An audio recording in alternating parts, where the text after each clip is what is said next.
Hey everyone, welcome back to my channel. And in this quick tutorial, I am going to show you how to integrate Odoo with WordPress. So here guys, first make sure guys that your Odoo has a REST API module installed wherein this allows the WordPress to talk to it.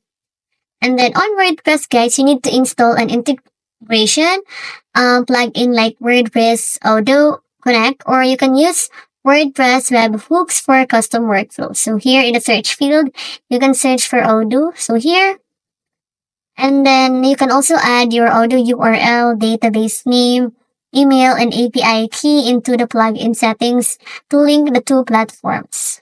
And you can also sync your products, contacts, or orders from Odoo to WordPress or even automate it. And that's it, guys. You just need to activate this one, and that's how you integrate Odoo with WordPress. Follow for more website automation tips. And if you found this video helpful, don't forget to like, subscribe, and hit the notification bell for more videos. See you in my next video. Thanks for watching. Bye.